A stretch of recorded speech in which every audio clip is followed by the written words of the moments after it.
Welcome to రుచిఫై. ఈ వీడియోలో సింపుల్గా ఉండే స్వీట్ రెసిపీ చూద్దాము. దీనికి గాను చిక్కగా ఉన్న పాలను బాగా మరిగించుకున్న తర్వాత దాంట్లో మీకు నచ్చిన డ్రై ఫ్రూట్స్ ముక్కల్ని అలాగే పాలలో కలిపి పెట్టుకున్న కస్టర్డ్ని కూడా వేసి బాగా కలుపుకోవాలి. తర్వాత దీంట్లో రుచికి సరిపడా షుగర్, కండెన్స్డ్ మిల్క్ని కూడా వేసుకొని బాగా కలుపుతూ మరిగించుకొని పక్కన పెట్టి చల్లార్చుకోవాలి. ఇప్పుడు స్టవ్ పైన మరో ప్యాన్ పెట్టుకొని బ్రెడ్ని రెండు వైపులా నెయ్యి వేస్తూ గోల్డెన్ బ్రౌన్ కలర్ వచ్చే వరకు వేయించుకొని పక్కన పెట్టి చల్లార్చుకోవాలి. ఇలా ఒక బౌల్ తీసుకొని దాంట్లో వీడియోలో చూపిస్తున్న విధంగా ఫస్ట్ బ్రెడ్ ముక్కల్ని, తర్వాత మనం రెడీ చేసి పెట్టుకున్న కస్టర్డ్ మిల్క్ని కూడా ఒకదాని తర్వాత ఒకటి ఇలా లేయర్స్లా వేసుకుంటూ సెట్ చేసుకోవాలి.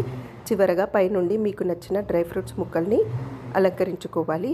ఇలా రెడీ చేసుకున్న మిశ్రమాన్ని మూత పెట్టుకొని ఫ్రిడ్జ్లో పెట్టుకొని ఒక 5-6 గంటల పాటు చల్లార్చుకోవాలి. తర్వాత చల్లగా సర్వ్ చేసుకుంటే ఎంతో టేస్టీగా ఉండే బ్రెడ్ పుడ్డింగ్ అనేది రెడీ అవుతుంది.